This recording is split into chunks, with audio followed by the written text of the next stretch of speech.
2025 भी गुजर गया, लेकिन नरेंद्र मोदी सरकार की असफलताओं का सिलसिला रुका नहीं। मई 2026 में 3 साल हो जाएंगे। अभी तक केंद्र सरकार मणिपुर में शांति व्यवस्था पूरी तरह बहाल नहीं कर सकी। मणिपुर अभी भी अशांत है। मेतई और कुकी जो खाई बन चुकी है, उसे पाटना लगभग असंभव दिखाई पड़ता है। सरकार अपनी असक्षमता के चरम स्तर पर उस वक्त भी थी और आज भी लाचारी की हालत में ही खड़ी है। मणिपुर में क्या हुआ, कैसे हुआ और कैसे इतनी तथाकथित मजबूत सरकार कुछ नहीं कर सकी, किसी को नहीं पता। कम से कम आधिकारिक रूप से तो बिल्कुल नहीं। ये पचा पाना बहुत मुश्किल है कि इतनी मजबूत केंद्रीय शक्ति और जबरदस्त सैन्य बल के बावजूद मणिपुर क्यों इतने महीनों तक जलता रहा। राज्य और केंद्र में सत्ता का सुख लेती बीजेपी की सरकारें कुछ नहीं कर सकी। सत्ता की कुर्सी में बैठने और लगातार बैठे रहने को लेकर बीजेपी का जो चरित्र है, उसमें देश की मान मर्यादा और अखंडता तक को खतरे में डाल दिया। जिस तत्कालीन मुख्यमंत्री एन बीरेन सिंह के प्रशासन के अंतर्गत इतनी बड़ी घटना घटी, जिसकी असक्षमता और गैर जवाबदेही ने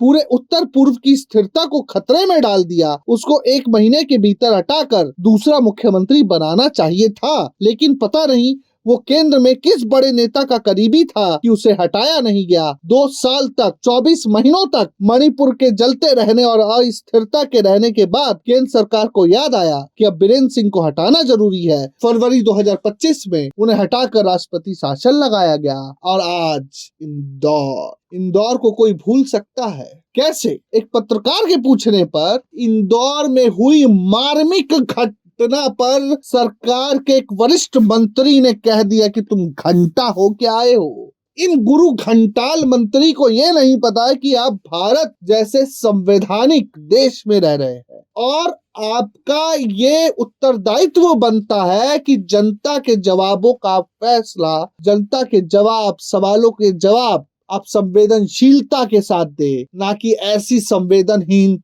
भाषा के तहत। आप इंदौर के मामले पर पूरी केस स्टडी बना सकते हैं। मोदी द्वारा लॉन्च किए गए सभी कार्यक्रमों पर सिर्फ अनाप शनाप पैसा बहाया गया, अरबों रुपए लुटाकर प्रचार किया गया, विज्ञापनों को छाप छाप कर मोदी की ऐसी छवि बनाई गई कि जैसे नरेंद्र मोदी सामान्य इंसान ही नहीं बल्कि स्वयं परिवर्तन और सुधार के महान प्रतीक हो। निर्मल भारत अभियान का नाम बदलकर मोदी जी ने उसे नाम दिया स्वच्छ भारत मिशन। इसी मिशन के तहत स्वच्छता सर्वेक्षण का स्वांग रचा गया।